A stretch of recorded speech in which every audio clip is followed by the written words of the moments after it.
warahmatullahi wabarakatuh. Waalaikumsalam warahmatullahi wabarakatuh. Selamat pagi anak-anak. Selamat pagi Bu. Oke, sebelum kita mulai pembelajaran pada pagi hari ini, mari kita berdoa terlebih dahulu. Ayo kepala kelasnya dipimpin berdoa. Ya Bu. Berdoa dalam hati mulai. Berdoa selesai.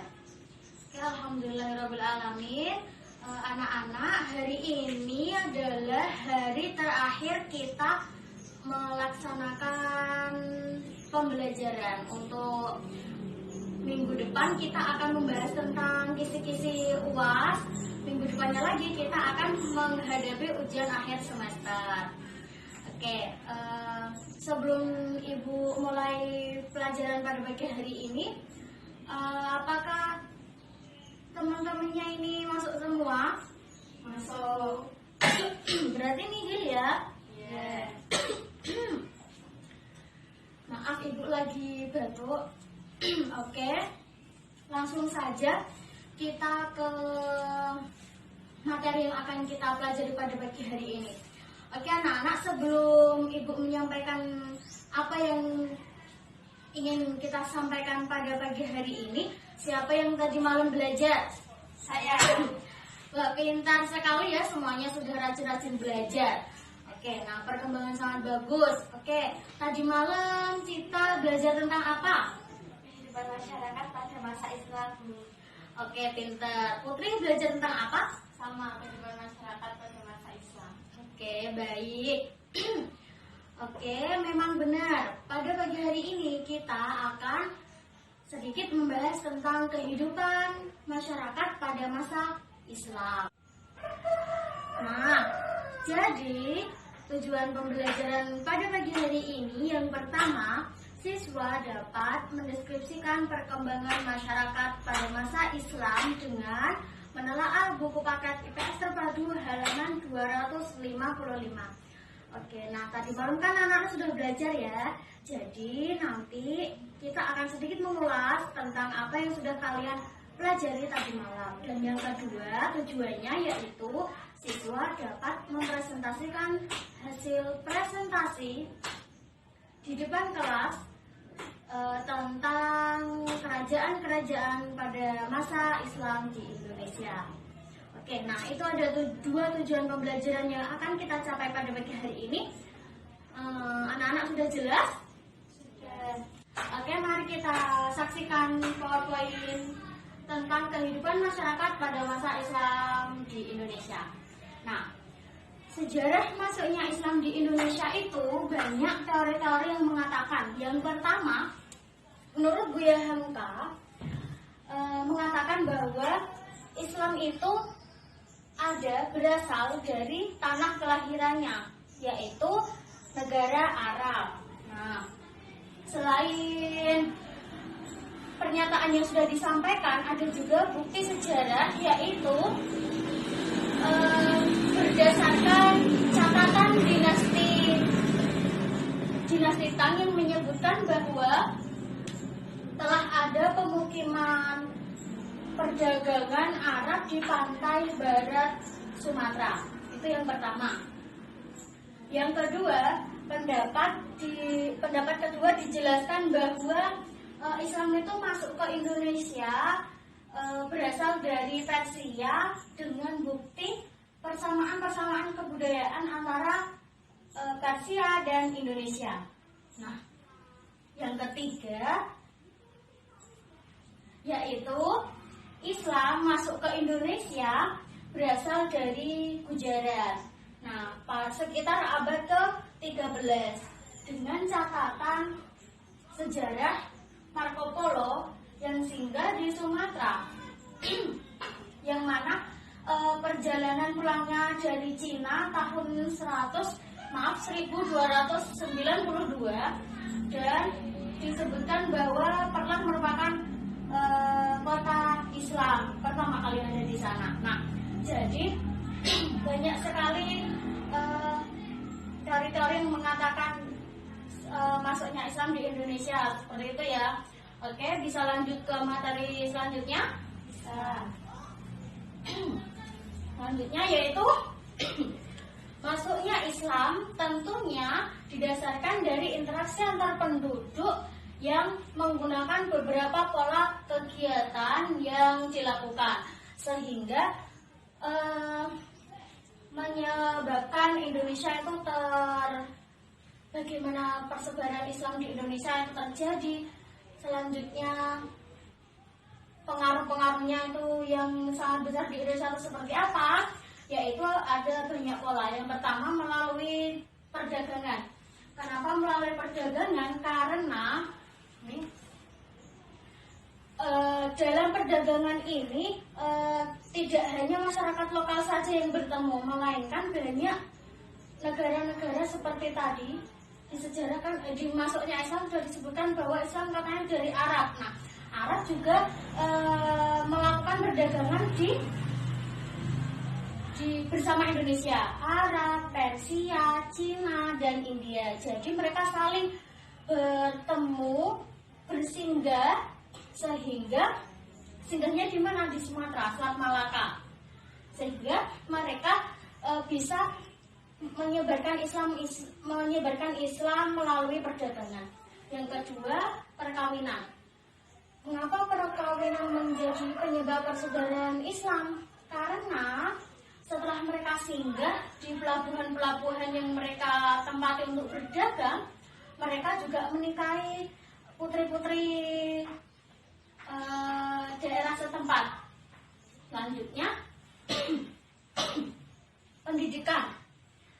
Pendidikan ini sangat besar pengaruhnya karena pada masa Islam ini para kiai, para guru-guru itu mendirikan lembaga pendidikan Islam. Contohnya seperti apa? Pesantren. Nah, dulu itu pesantren yang didirikan oleh Sunan Ampel itu adanya di daerah Gresik sama Sunan Giri. Itu juga mendirikan sebuah pesantren untuk menyebarkan ajaran Islam. Yang keempat ada pengaruh politik. Nah, dalam pengaruh politik ini nilai-nilai Islam itu sudah semakin meluas di Indonesia, sehingga semua pengendalian kekuasaan itu didasarkan atas nilai-nilai Islam yang berlaku pada masa itu. Yang kelima ada pengaruh sosial. Kalau dulu di masa Hindu-Buddha, pusat pemerintahannya itu kan dia itu masih menggunakan sistem kasta ya. Terus juga pemimpinnya dipimpin oleh siapa? Betul, dipimpin oleh raja. Pada masa praaksara, kepala suku. Ya, betul sekali. Nah, pada sekarang ini setelah masuknya Islam sudah tidak ada sistem kasta. Sistem kasta sudah tergerus oleh ajaran-ajaran Islam, sehingga untuk orang-orang yang tinggi ilmunya, orang-orang yang dipandang mereka itu pintar, itu disebut dengan kiai, sunan, seperti itu. Yang keenam ada seni dan budaya. Nah, pengaruh masuknya Islam itu dilakukan salah satunya dengan kegiatan seni dan budaya. Contohnya seperti apa? Contohnya seperti pertunjukan wayang. Pertunjukan wayang itu sangat sering dilakukan oleh Sunan siapa? Ada yang tahu? Sunan Kalijaga. Nah, beliau itu sangat pandai memainkan perwayangan untuk menyampaikan ajaran Islam yang ada di yang mereka bawa, seperti itu. Oke, dari sini ada yang mungkin mau ditanyakan dulu, atau kita lanjut ke materi? Lanjut dulu ya. Oke.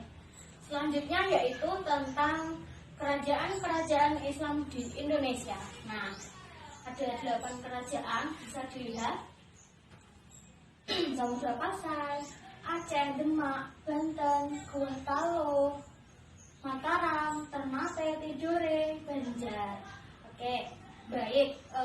Sebelum Ibu mulai tentang kerajaan-kerajaan yang ada, kerajaan-kerajaan Islam yang ada di Indonesia, ini nanti kita jadikan sebagai bahan diskusi. Oke, kita lanjut dulu ya. Oke, selanjutnya peninggalan sejarah masa Islam di Indonesia. Yang pertama itu bangunan masjid. Masjid ini Masjid Demak. Masjid Demak itu mempunyai ciri khas dengan atapnya itu berundak seperti itu. Selain masjid ada keraton Jogja, keraton Surakarta. Salah satunya ini sebenarnya banyak ya, anak-anak bisa baca di buku IPS-nya.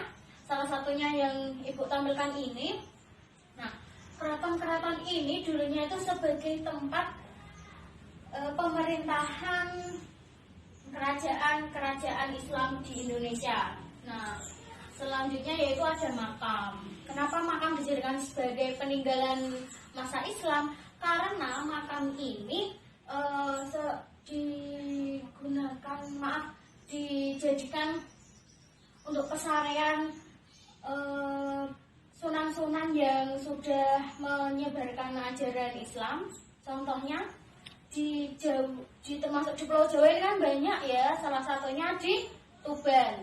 Tahu di Tuban itu ada makam apa? Makamnya siapa? Sunan siapa? Sunan Bonang. Nah, itu di Tuban. Banyak sekali di Surabaya ada, di daerah Jawa Timur ini banyak sekali, di Madura ada, seperti itu ya. Oke. Yang keempat ada kaligrafi. Kaligrafi tahu? Tahu. Nah, lukisan-lukisan Arab itu ya, tahu ya? Oke. Selanjutnya karya sastra. Karya sastra ini ada babat, hikayat, suluk, dan syair. Babat hikayat itu seperti cerita-cerita kayak gitu. Terus yang syair ini bisa dicontohkan sebagai puisi-puisi. Selanjutnya yang keenam ada seni tari. Seni tari yang Ibu contohkan ini di daerah Aceh, tari saman. Tari saman itu dulunya diiringi dengan lagu sholawat-sholawat. Nah, selanjutnya ada debus. Debus itu sebagai kesenian bela diri. Kalau sekarang kan sudah banyak sekali ya macamnya kesenian bela diri. Nah, yang terakhir ada sekaten dan grebek. Maksudnya ini kalau dulu itu ini itu sebagai peringatan hari lahir Nabi seperti itu. Oke, itu materi yang dapat Ibu sampaikan. Selanjutnya mungkin dari anak-anak ada yang ingin ditanyakan dari pemaparan materi yang belum jelas, silahkan. Ya. Iya, baik Putri. Mengapa Masjid Demak disebut dengan peninggalan masa Islam di Indonesia? Mengapa Masjid Demak disebut sebagai peninggalan masa Islam di Indonesia? Ayo anak-anak, siapa yang mau menjawab? Saya Bu. Iya, Cita, silakan. Karena Masjid Demak merupakan tempat ibadah orang-orang Islam dulu. Baik sekali, memang benar. Jawabannya sudah bagus, pertanyaannya juga sudah bagus. Jadi, memang benar. Selain Masjid Demak dijadikan sebagai tempat peribadahan, Masjid Demak itu tadi kan juga disebutkan bahwa dijadikan sebagai peninggalan, yaitu kenapa? Karena Masjid Demak itu ciri-ciri bangunannya, ciri seninya itu masih ada akulturasi, perpaduan budaya antara Hindu-Buddha, masa yang sebelum masa Islam kan Hindu-Buddha ya, masa Hindu-Buddha dengan masa Islam itu ada. Masa Islamnya seperti apa? Digunakan sebagai tempat sholat, betul. Nah, dari sisi Hindu-Buddhanya seperti apa? Dari sisi bangunannya, ini kan berundak ya, atapnya kelihatan. Ini. Nah, ini kan ada tumpuk-tumpuk gitu loh. Kalau di Hindu-Buddha itu kan kemarin kayak bundaran-bundaran Candi Borobudur, masih ingat? Nah, ciri bangunannya kan dia berundak-undak, tumpuk-tumpuk kayak gitu. Kalau di Hindu-Buddha itu kan dipercayai paling atas digunakan sebagai tempat persembahan dewa-dewi. Nah, tapi kalau di masa Islam tidak seperti itu. Percayaan animisme, dinamisme sudah sedikit luntur sehingga keseluruhan masyarakat Indonesia akhirnya memeluk Islam. Jadi sudah tidak ada yang percaya seperti itu. Jadi hanya bangunan-bangunannya saja yang terakulturasi budaya Hindu-Buddha seperti itu. Bagaimana Putri, sudah jelas? Oke, untuk anak-anak yang lain sudah? Apa ada yang mau ditanyakan lagi? Sudah. Oke. Selanjutnya dibagi kelompok. Ada 8 kelompok, silakan beri. Oh, sudah dibagi ya. Dibagi 8 kelompok. Sekarang silakan melingkar bersama kelompoknya masing-masing untuk mendiskusikan tentang bagaimana kondisi sejarah kerajaan-kerajaan pada masa Islam di Indonesia. Oke, silakan dikerjakan. Ibu beri waktu 3 menit, 4 menit deh. Cukup ya? Oke, silakan dikerjakan terlebih dahulu.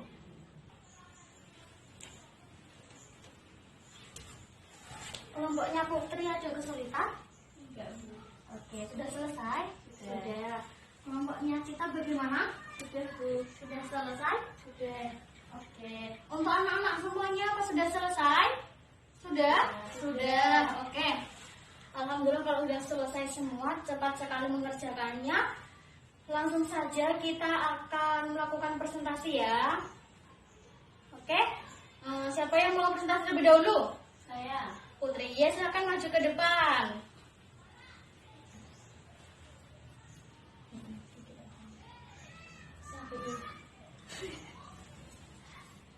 Assalamualaikum warahmatullahi wabarakatuh. Waalaikumsalam warahmatullahi wabarakatuh. Di sini saya akan mempresentasikan tentang Kerajaan Samudra Pasai. Samudra Pasai terletak di sebelah utara Perlak dan berbatasan langsung dengan Selat Malaka. Raja yang pernah memerintah antara lain Sultan Malik As-Saleh, Sultan Malik At-Tahir, dan Sultan Mahmud Malik Az-Zahir. Perekonomian masyarakat Samudra Pasai tergantung dari perdagangan karena letaknya yang dekat dengan Selat Malaka dimanfaatkan untuk kemajuan ekonomi. Bidang keagamaan menyebutkan bahwa Sultan Samudra Pasai sangat taat beragama dan menganut mazhab Syafi'i. Sudah, sekian dari saya. Wassalamualaikum warahmatullahi wabarakatuh. Oke, sebentar jangan duduk dulu. Beri tepuk tangan untuk kelompoknya Putri. Oke, nah presentasinya sudah bagus, materi yang disampaikan isi-isinya juga sudah bagus. Oke, sedikit tambahan dari Ibu ya. Tadi kan disebutkan bahwa letak Samudra Pasai itu berdekatan dengan Sebelah utara Perlak dan berbatasan dengan langsung Selat Malaka. Oke, sebelah utaranya Perlak. Nah, dulunya itu Perlak sama Samudra Pasai itu kerajaannya kan berbeda-beda ya. Setelah adanya perseteruan yang panjang untuk merebutkan kekuasaan, akhirnya Perlak runtuh. Akhirnya Perlak gabung menjadi satu, menjadi Samudra Pasai. Oke, anak-anak ada yang menambahi? Tidak. Bagus sekali untuk kelompoknya Putri. Semoga kedepannya tambah bagus lagi. Silakan duduk. Beri tepuk tangan lagi. Oke. Kelompoknya Putri sudah. Yang lain juga sudah. Akhirnya sudah selesai ya presentasinya. Sebelum Ibu simpulkan, kita melakukan evaluasi terlebih dahulu. Oke, anak-anak langsung dikeluarkan satu lembar bukunya. Soalnya tidak usah ditulis, langsung dijawab saja ya. Masing-masing jawaban 1 menit cukup, singkat, padat, dan jelas saja. Oke, langsung kasih nama, nomor absen. Sudah? Nomor 1, jelaskan bagaimana persebaran Islam di Indonesia. Yang sudah? Sudah. Yang kedua, sebutkan pengaruh Islam terhadap masyarakat Indonesia.